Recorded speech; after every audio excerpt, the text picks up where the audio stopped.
What is up, gamers? Staxwell's back at it again today with another meta breakdown. Today we're going over the Arcane Games Open Series. This is the January Open. I know we're about to get a new meta with the release of heavy hitters. This will kind of just be a good flavor of where we're at currently, what we're looking to build our heavy hitters decks to beat. Here was the meta breakdown. I think there was 61 players, and there was only 61 players because that was the amount of space that they had available. The future Arcane events, from what I understand, are going to have the space to accommodate more people. This event sold out and even had a waiting list, so so yeah, we could expect future Arcane events to be a bit bigger. I did show up to this event. It was a lot of fun, and let me tell you, there's nothing more humbling than a Cali tournament. You might think you're good in your city, you might think you're good in your state, but yeah, them Cali boys are just built a little bit different. So let's go ahead and go over in the overall metagame breakdown here. Bravo is the most popular deck, and just surprise, surprise, in the top 8, there was more Bravos than anything else, and Bravo won the whole event. Dromai was also pretty well represented and didn't top at all. Kano was the next most represented.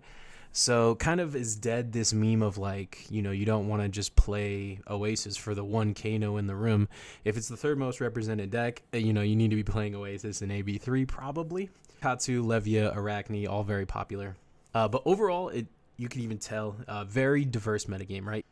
All right, so first let's go ahead and jump into Marcus Brown's list. He played the Bravo deck, the value Bravo deck that was kind of popularized by Michael Hamilton recently. Really trying to take advantage of the red 4/8s with the crush effects. One big standout in the equipment suite is that he is still playing Tectonic Plating, whereas most of the Bravos these days have wound up cutting it since they just play Tunic in every matchup. So I'm not sure if he was trying to cover some on hits from some 5s or something like that. He was also sporting AB3, which makes sense because if Wizard's one of the top 3 most popular decks, you definitely don't want to be caught without AB3 in your list. Another standout is Grandeur of Valahai, which makes total sense. You pitch it, you get your Seismic token, so that way on the next turn you're not as reliant on the Tunic resource to be able to swing your Debilitate for just one card. It looks like the Bravos these days are kind of leaning more in towards the non-attack action auras. A lot of people are cutting them down to like 2 or 1 copy of each. Looks like this list is at 3 Showtime, 2 Imposing Visage. I think this is getting more popular because of the increase of popularity in Bolton. Having the non-attack actions to not turn on the +1 from Bolton is very strong. Looks like this list is also including Buckle. Buckle makes a lot of sense. I mean, it's good against the obvious, right? Like Aelia or Phi or something like that. But it's also very strong in the Guardian Mirror, being able to destroy the opposing Guardian's Tunic, so they can't take advantage of those 2-card 8s. Seems like a very strong maneuver. That's probably what he was playing this for. Looks like this list did shed down on some of the more defensive cards that are always popular in Bravo, like 3 Unmovable. Sometimes they play the red Unmovable. 3 Fate Foreseen is pretty standard. 3 Sigil of Solace, things like this. Maybe cutting down on that stuff actually did make his Aelia matchup a bit worse. And that could be a part of the reason that he wound up dropping that game. But overall, a very solid list. I like it a lot. Some innovation here with the Grandeur of Valahai. So yeah, not trying to get too cute with this list. Still playing a very tight game plan. Still very good math on this list. And still some room for innovation here. I like this list a lot. Next list I want to go over is Colin Erickson. He's also playing Bravo. At first glance, it does look like it's that value-oriented Bravo, seeing as he has 6 buckling blows and 6 choke slams, but notably there is no Tunic in this list. Let me make sure it's not on the side. Yeah, there's nothing in the sideboard here. So I guess he's just planning on activating Tectonic Plating every turn, and then every now and then cashing in on that Seismic Surge to be able to throw a choke slam. There's also no Grandeur of Valahai. This list is leaning kind of heavy into the older style of Bravo with all the D-reacts, right? We have the 5 Unmovables, 3 Sink Belows, 3 Staunch Response. Also maxing out on Warmonger's Diplomacy. Of course, good against things like Aelia and Rune Blades, and also good as a block against something like a Bolton.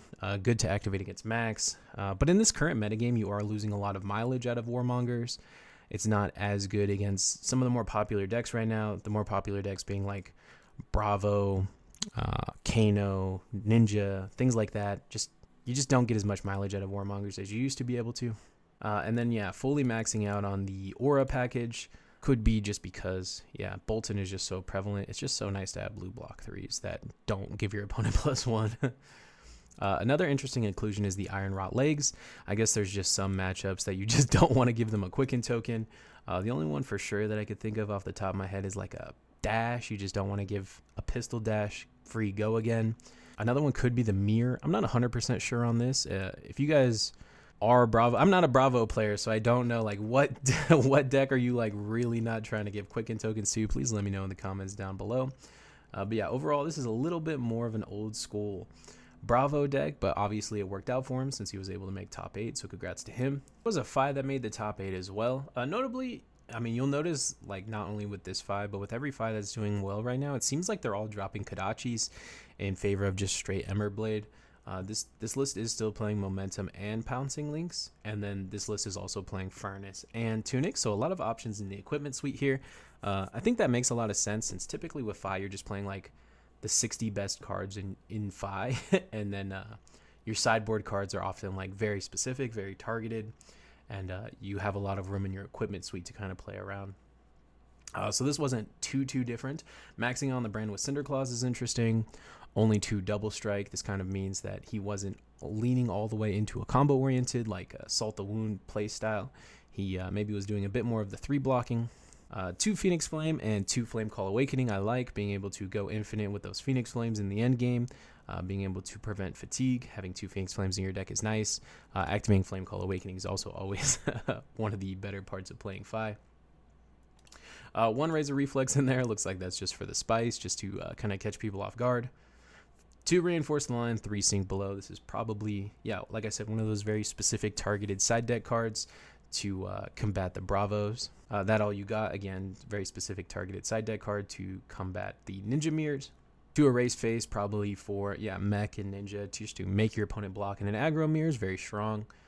Nothing too out of the ordinary here. Oh, there's also a Popper, so I guess he has 5 Poppers. But yeah, overall, this is mostly a standard Fi deck. The only thing that's super out of the ordinary to me is the Red Soul Bead Strike.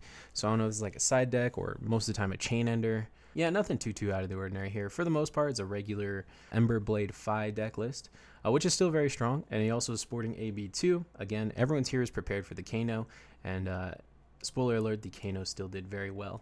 One of the 2 Kanos in top 8 here. Nothing super out of the ordinary with the deck list. The one thing that just stands out and comes to mind is Chains of Eminence, probably to counter something like Oasis Respite. I would only imagine you would still play this in like the very slow matchups. I'd be curious to know if he even sided or resolved this card at all on that day in that tournament. Cindering Foresight is also a bit weird. Yeah, with Kanos it's so weird, right? It's like, how much of this are they actually siding? For the most part, they're just playing like the tight 60. Yeah, nothing looks too out of the ordinary with this Kano deck. 3 Swell Tidings for the matchups you have to go tall in. 2 Snapbacks, probably also not played every game. Cinch for the Aether Ashwings. Pretty standard Kano stuff here. 2 Potion of Deja Vu, I guess, is a bit odd, but yeah, who even knows if he's maining them. Bit unfortunate as well that the 2 Kano players that made top 8 had to play each other in top 8. So that's what this Kano wound up falling to. Was a mirror match in top 8. All right, next deck we have in this is top 4. Moving on to top 4 now, we have a Bolton. This Bolton kind of looks like it's primarily a Sabres Bolton, and it switches to Duskblade Bolton. But I'm not a Bolton expert here, so I do want you to take everything I'm saying about this list with a grain of salt. Looks like they're going pretty heavy on the D-Reacts, 3 Soul Shield, 3 Fate Foreseen, 3 Sink Below. This is part of what makes me think it's leaning more towards Sabres. 3 Unite We Stand. Interesting card. We talked about this on the Market Watch, like a week, 2 weeks ago. It is a Phantasm Popper that has like a non-zero upside if defended like in a different manner, right? If you need to defend with this and another card from your hand. Another interesting thing about this deck is it's playing actually just 0 blues. No blues are needed. People were kind of memeing on Roger Bodie for playing too many blues. And this player just doubled down and said, you don't need any at all. So yeah, very interesting to see this come to fruition and have some success. So yeah, MILB in the comments for this player. Good job on the top 4 with Bolton. Next player we have is Zane Johnson, also top 4 with Aelia. Nothing that weird or different in the equipment suite. Pretty standard stuff going on there. The main deck, there is some weirdness in that there's a lot of 2-ofs, like 2 Battering Bolt, 2 Drill Shot, 2 Endless Arrow, 2 E-Strike, 2 Fatigue Shot, and 2 Infecting Shot. I guess this just gives you the widest a range of things to play with. Kind of having the tool for every job is nice when you're able to tutor so many things. 2 Sleep Dart as well. Why would you max out on 1 arrow when you could play, or why would you max out on 2 arrows when you could play 2 of 3 different arrows? And the advantage of playing 2 of 3 different arrows means that your knock has more targets. You're able to more effectively counter more decks, and it's all tutorable via knock. So yeah, I kind of like the 2 of everything strategy, kind of turning Aelia into more of a toolbox style of deck. I like it a lot. I think that's a bit innovative. I don't think anyone's been doing that. I think people just typically max out on 3-ofs for everything. Still playing all the best pumps, all the 3-of lace widths, 3-of premeditate, 3-of glide path. That's all pretty self-explanatory stuff. Only other kind of interesting thing is 2 Raging Onslaught yellow. Obviously, this is just a Phantasm popper that blocks for 3. So yeah, a lot of Phantasm poppers here, a lot of Dromai hate, which kind of worked out because of how popular Dromai is in this tournament. I don't know if it's just like a West Coast thing, if West Coast players love Dromai, or if everyone's locals is kind of experiencing the same popularity of Dromai or Illusionists in general. But yeah, this tournament was definitely prepared, and it worked out because none of these 6 Dromais were able to convert.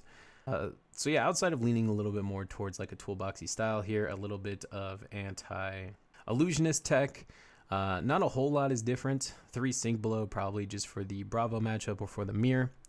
But yeah, pretty standard Aelia list outside of those small changes. I do like those small changes. I think it is good to see innovation in a deck that it doesn't seem like there could be a lot of, so shout out to Zane for that. Moving on, top 2, second place, we have Eugene on Kano. I think Eugene always plays Kano, from what I understand. I do kind of not like talking about Kano decks too much, because they are mostly the same, and I'm not too like experienced with Kano, so even if there was a difference, I wouldn't know it if I seen it. It's not the case with Dampen. Not the case with Dampen. I don't know if Eugene was doing this, but I did see Kano players using this card in the mirror specifically for the line prevent the next X arcane damage that would be dealt to your hero this turn, where X is the damage dealt by dampen. This is very good when your opposing Kano goes off and then you dampen them, so they're in a situation where they have to like ABU or take 4 damage and get their Aether Wildfire prevented via the dampen effect, and if they allow that, that's like just too much points of value, so they kind of are forced into preventing this, whereas they might not have wanted to. Maybe they wanted to combo you and kill you. So I'm not sure if he was using dampen for that, but I did see a different player using dampen for that, so it'd be kind of interesting. Probably just a way to kill Themai, but who knows? This could be the secret Kano mirror tech. Other than that, it does look pretty standard. We do have 1 copy of Chain Lightning. I don't even begin to understand where this might be played in. 3 Swell Tidings. This is for the matchups you want to go tall in, where you just need to do a little bit of poke, and no one's playing AB5 these days. Singe, of course, for the Aether Ashwings. Everything looks pretty standard outside of those cards. Yeah, I think I've played against this player before, Eugene, and if I remember, he's just like a masterclass on this hero. So shout out to Eugene for the amazing finish.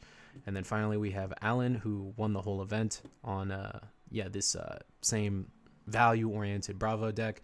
So shout out to Alan. What makes his deck so different? First thing that stands out is he's playing AB3. Again, these players probably know like the local environments, the local play styles of people that go to the locals, right? So they know that their Kano is very popular, so it makes sense to include AB3. Another obvious standout is that he's not playing Spring Tunic. He's choosing to just stick with the Tectonic Plating. Not the first one in top 8 that we've seen do this, but a very interesting standout.